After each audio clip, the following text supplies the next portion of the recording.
Untuk bahagian padanan urus niaga dengan dokumen, kalau kamu adalah penjual ataupun si penerima, kamu akan simpan dokumen yang salinan. Kalau kamu adalah pembeli ataupun si pembayar, kamu akan dapat dokumen asal. Okey. Setiap urus niaga di sini kamu boleh tengok apa dokumen yang sesuai dalam bentuk salinan ataupun asal. Kalau ada yang tidak faham, okey, sila cek dengan teacher. Okey, untuk bahagian diskaun niaga. Diskaun ini adalah potongan harga senarai barangan apabila pembelian dibuat. Tujuannya adalah menggalak pembeli secara pukal kerana semakin banyak barangan dibeli, semakin tinggi diskaun niaga yang dinikmati. Apabila semakin tinggi diskaun dinikmati, maknanya barang itu akan jadi murah. Jadi kamu akan beli dengan kuantiti yang banyak.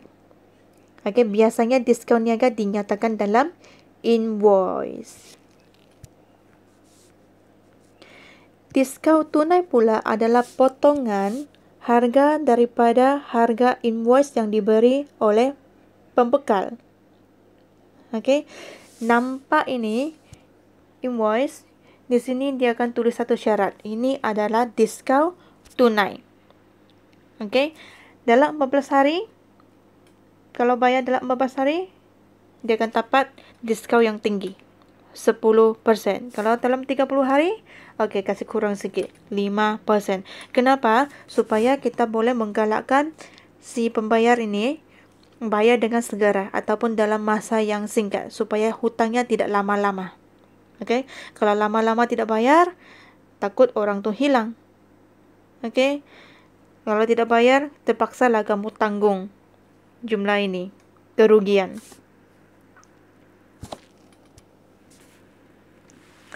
Latihan minda 3.2, 1 dan 2, sila buat soalannya. Soalan tak payah tulis. Tulis jawapan sahaja. Contohnya, A. Beli barang niaga secara kredit. Apa dokumen yang sesuai? Iaitu invoice. Kalau melipatkan salinan ataupun asal, okey, senang sajalah singkatan. Kita tulis L untuk asal, S untuk salinan. Kalau beli barang niaga, maknanya kita akan terima invoice asal.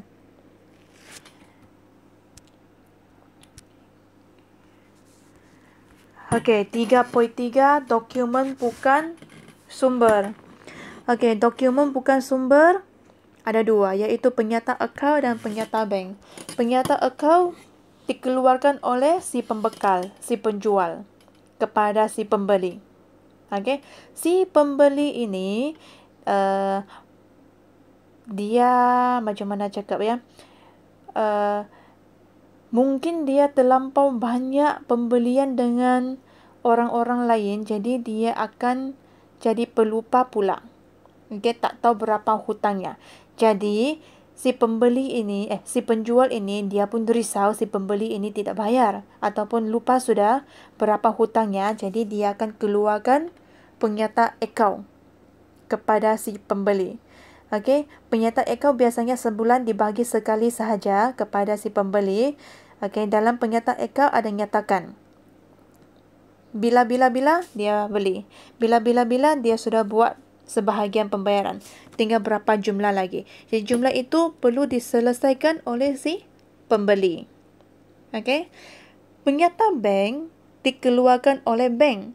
Setiap urus niaga perniagaan dengan bank akan dicatat secara sistematik oleh bank melalui penyata bank. Jadi penyata bank ini pun sama juga, biasanya sebulan sekali akan beri kepada pemilik perniagaan. Okey, dalam penyata bank, okey, dia ada nyatakan berapa sudah deposit, berapa sudah dikeluarkan, okey, berapa pertambahan dalam bank, berapa kekurangan dalam bank.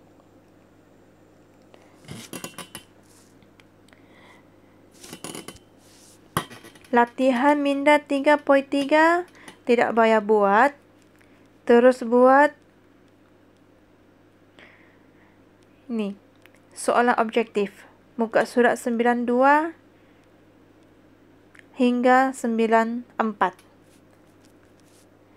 Okey, tamat sudah bab 3.